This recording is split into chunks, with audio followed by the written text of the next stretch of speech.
Morning प्यारे बच्चों, चलिए हम लोग जो है मैथ्स के कुछ महत्वपूर्ण प्रश्नों पर प्रकाश डालते हैं जो आपका प्रतिशत से संबंधित है। उसी क्रम में आज का पहला प्रश्न क्या कहता है इसको समझने का प्रयास करते हैं। यदि एक घन की प्रत्येक भुजा को 10% बढ़ा दिया जाए तो घन का आयतन कितना बढ़ जाएगा। यहाँ पर आयतन की बात कर रहे हैं भाई। मान लीजिए घन है, अब भाई घन में अगर आयतन निकालना है लंबाई चौड़ाई और ऊंचाई होगा और आपको पता होना चाहिए भाई घन की सभी भुजाएं क्या होती हैं, समान होती है ना।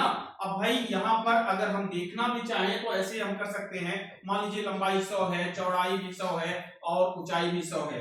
अब भाई 100 गुणे 100 बराबर कितना हो गया, गुणे 100 भाई 10 लाख हो गया। कितना हो गया, 10 लाख हो गया। ठीक है, अब भाई यहाँ पर बढ़ गया तो कितना हो गया, 110 गुणे 110 गुणे 110।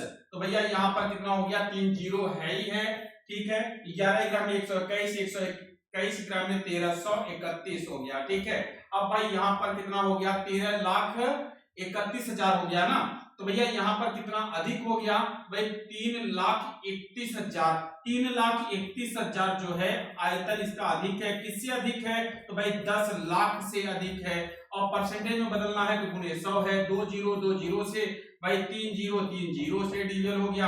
अब 331 में अगर हम 10 से भाग देंगे तो कितना हो जाएगा, 33.1%।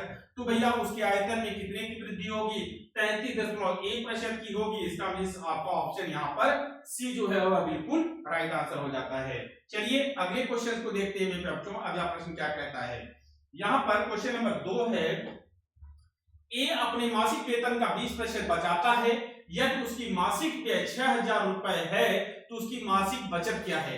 अब भाई ए जो है क्या करता है, ए अपने मासिक वेतन का 20% बचाता है। कितना, 20% बचाता है और यह उसकी मासिक व्यय है। उसकी मासिक व्यय, अब भाई अगर 20% बचाता है तो उसका व्यय कितना है, तो भाई व्यय उसका जो है 80% है। कितना है, 80% है। और व्यय की तुलना किससे होगी, व्यय से होगी मेरे बच्चों, है कि नहीं है। व्यय की तुलना किससे होगी, व्यय से होगी। इसका मीन्स है कि 80% बराबर उसका कितना हो गया, 6,000 रुपए। तो भाई 1% बराबर कितना हो गया, 1% बराबर हो जाएगा 6,000 बटे 80 के। और हमसे यहाँ पर पूछा है उसकी मासिक बचत क्या है। पूरा मासिक आय नहीं पूछा है, मासिक बचत पूछा है। तो मासिक बचत जो है कितनी है, 20%। तो हम यहाँ पर इसका 20% निकालने के लिए इसी 20 का गुणा कर देंगे।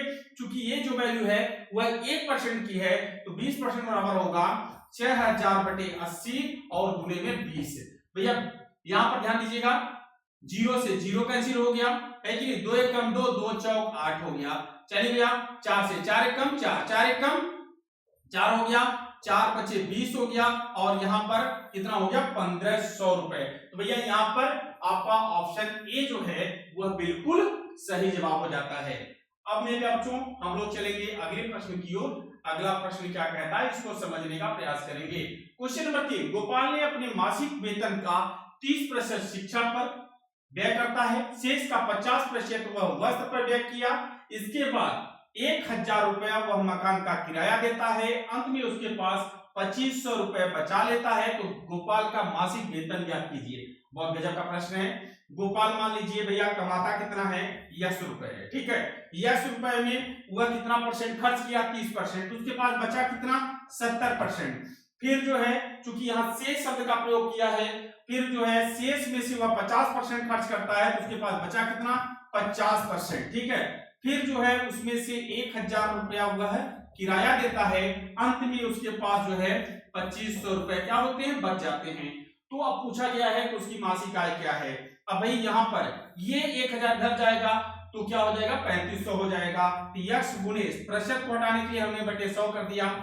ठीक है, गुणे 50 बटे क्या हो गया, 100 हो गया और बराबर यही हो गया 3,500 के। अब भाई 2 जीरो से 5 एकम 5, 5 विषम में। ठीक है, अब यहाँ पर यक्स गुणे 7 बटे 20 बराबर हो गया कितना, 3,500 बटे 1 करके त्रिया गुणा हो गया। तो यहाँ पर हमारा हो गया 3,500 गुणे में 20 बटे में 7, 7 बचे 35, 500 गुणे 20 बराबर कितना हो गया भैया। अब यहाँ पर ये 3 जीरो है ही है, 5 दूनी 10। तो भैया यहाँ पर हो गया 10,000 रुपए। तो आपका ऑप्शन यहाँ पर कौन सा ऑप्शन सही है? यहाँ पर ए कह रहा है 1000 रुपए, बी कह रहा है 800 रुपए, सी कह रहा है 2000 रुपए, आपका ऑप्शन डी कह रहा है 10,000 रुपए। भैया आपका ऑप्शन डी जो है वह बिल्कुल राइट आंसर हो जाता है। क्लियर है? तो चलिए अगले क्वेश्चन को देखते हैं। नेक्स्ट क्वेश्चन हमारा क्या कह रहा है, इसको भी हम लोग समझने का प्रयास करते हैं।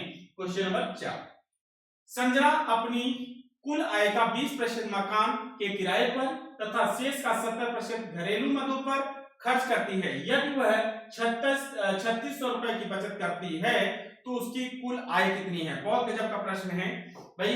संजना नाम की एक लड़की है जिसकी कुल आय हम मान लेते हैं यक्स है। स्टार्टिंग में वो कितना खर्च करती है? 20%। तो बचाती कितना है?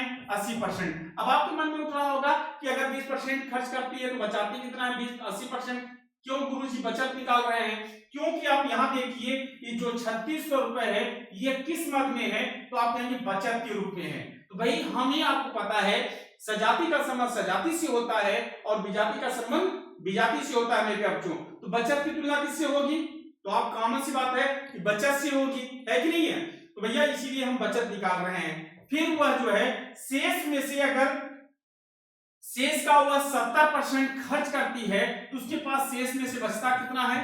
30%। और लास्ट में इन सब खर्चों के बाद उसके पास 3600 रुपए बच जाते हैं। अब यक्स गुने 80/100 और गुने में 30/100 और यही बराबर कितने के हैं? 3600। अब भैया बटे 1 करके क्रिया पूरा कर लीजिएगा। पहले सरल कर देते हैं 0 0 0 से 0। अब भैया 4 दूनी 8, 4 25 में 100, ठीक है ना? अब 3, ठीक है, अब यहां पर हो गया ना। अब 3 दूनी 6, 6/25 यक्स गुणे 6/25 बराबर है 3600 बटे 1 करके तिर्यक गुणा। तो भैया यहां पर आपका हो जाएगा यक्स बराबर 3600 गुने में 25 और बटे में 6, 6 4 36, 600 गुने 25। भैया यहाँ पर ध्यान देना है 2 0 ये है, 25 छक्के 150। तो भैया यहाँ पर कितना हो गया? 15,000 रुपए। तो उसकी मासिक आय जो है वह कितनी है? 15,000 रुपए। इसका मीन्स है कि भैया उसकी कुल आय 15,000 रुपए हो गई। आपका ऑप्शन डी जो है वह बिल्कुल राइट आंसर हो गया। अगर मेरे बच्चों आप लोगों को क्वेश्चन समझ में आ गया हो तो वीडियो को लाइक कर दीजिए और चैनल को सब्सक्राइब अवश्य कर लीजिए और अपने कमेंट बॉक्स में अपनी विचार अपनी अभिव्यक्ति को जरूर बताइएगा।